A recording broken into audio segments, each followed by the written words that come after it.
Resident Evil is still scary because it attacks how you think, not how fast you react. My first time playing Resident Evil Remake was just a few years ago. So going into it, I already knew that it was pretty outdated. Fixed camera angles turn a lot of people away from this game. See, the thing with Resident Evil is the fear comes from anticipation, not jump scares. A lot of games nowadays have jump scares. Again, not dogging on modern horror games. You know, as the times go on, people like and dislike changes a lot. These days, a lot of horror games go for the jump scares because they do scare people and people like that. For example, like Five Nights at Freddy's, great horror game that blew up and it based on jump scares. The fear from anticipation is, for me, it's a mix of emotions in Resident Evil. You know, I feel a lot of dread whenever I know that there's a lot of enemies in that hallway that I didn't kill because I wanted to conserve my ammo because I'm anticipating that I will need that ammo later for a boss fight or another enemy that's a lot harder to deal with that I would rather just blast away. The mansion feels hostile and intentional. It doesn't really feel abandoned at all, which a lot of horror games I have played feel very abandoned, like there's nothing left in the area I'm in. The mansion, it's kind of abandoned, but it doesn't have that feeling. The mansion kind of feels alive because of all the traps and that was built into the mansion, and then it has the lab underneath with bioweapons. Feels like in this game every puzzle and every angle that I go about, like it feels very intentional. It almost feels like every room, every puzzle was supposed to be there. Like it doesn't feel it's just there to fill the mansion up. Like everything in this mansion feels like it's supposed to be in that mansion,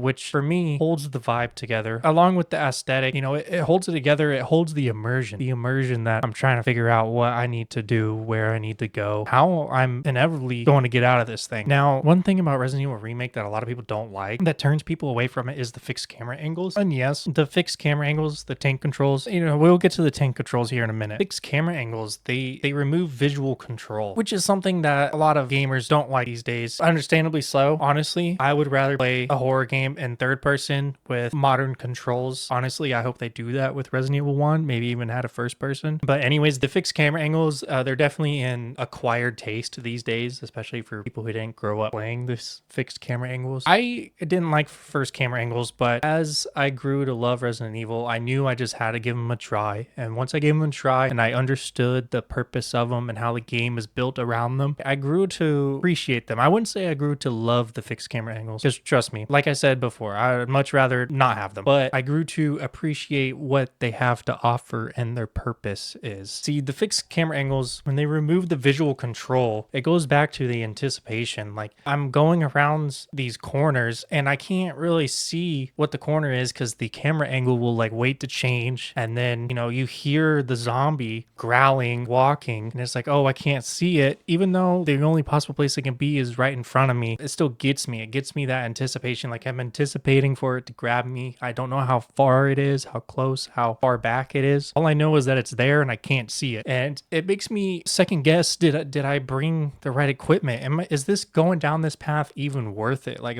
I don't know if I was supposed to go down here. Well, I know where I need to go, but was this the right path to take?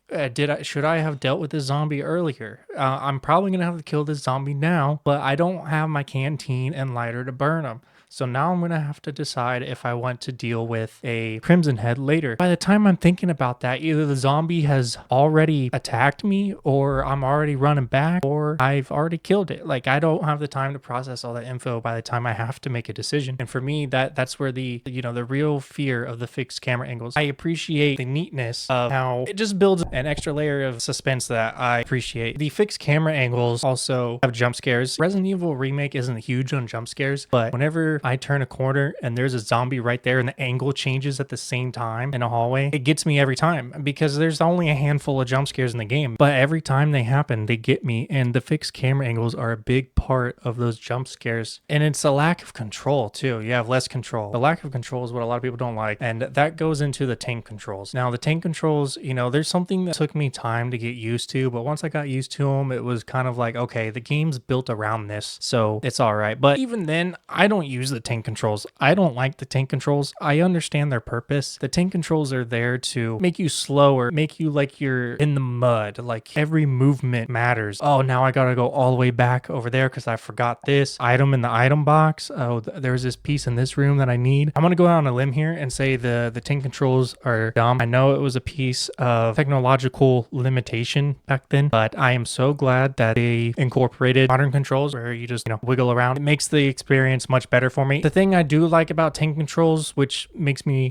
play with them every once in a while, is the camera angles. The camera angles are pair perfectly with tank controls because no matter what angle the camera is facing, pressing forward on the D-pad or pressing forward on the keyboard is always forward, like wherever your character is facing. And on the modern movement, it's not that way. It's the direction you pull the stick is the direction your character moves. Forward's not always forward. Sometimes forward is your character turning around and going that way or to the left. The combat is very slow. It's very simple too. There's like no aiming. You kind of just aim in the general direction of where the enemy is. Next thing I want to talk about is ammo. Ammo creates future anxiety, not really present danger. Let me explain. So when you go to the save room and you're looking through the item box, especially on that first playthrough, trying to manage what ammo I need to take for what gun, how much am I going to use, and then whenever I come across an enemy, am I willing to use that ammo now? I'll throw the kerosene and the lighter in there with the ammo. It's almost like the same management in the sense that I have a limited amount and I need to figure out when I want to use it wisely because I'm not going to be able to use it for every single enemy. Or am I going to have enough ammo for the next boss or the tougher enemies that are definitely popping up later in the game? That creates a lot of anxiety, which is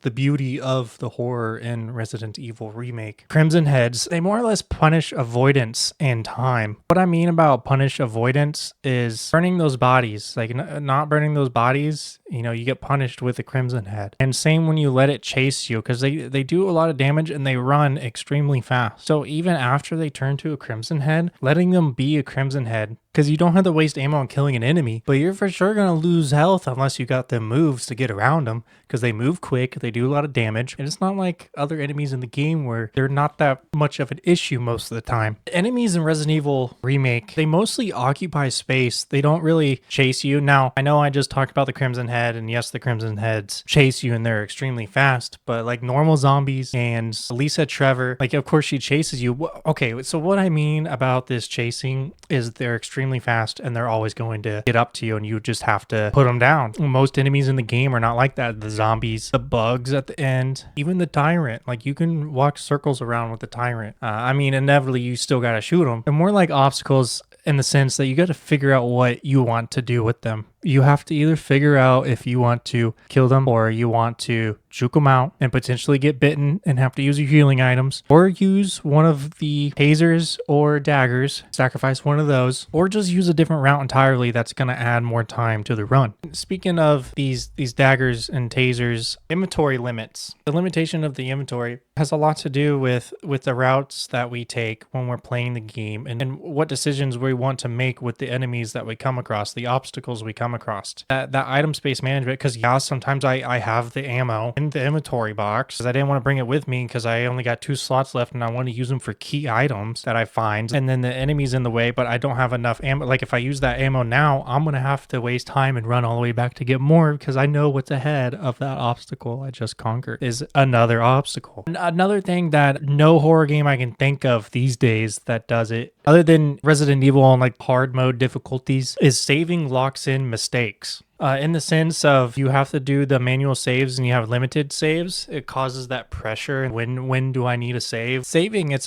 almost strategic. It's almost like playing chess, like figuring out like the best area to save for where I need to advance next into the game, or even trying to decide if it's worth saving even though I know the next part is going to be super hard because I only have 2 ribbons left, because I only have 1 ribbon left. This next topic might just be something I deal with personally. It might just be a skill issue. Knowledge makes the game more stressful, not easier. Now, I've played Resident Evil Remake a handful of times now, like 4 or 5 runs as Jill. But every time I play it, I know where things are and what needs to happen, but I still stressing about different things than what I did the first time I played it. The first time I played it, I was stressing about inventory management. What do I need to do? But now when I play it, I'm stressing about time and backtracking, trying to find the best routes, trying to improve the routes every time. time.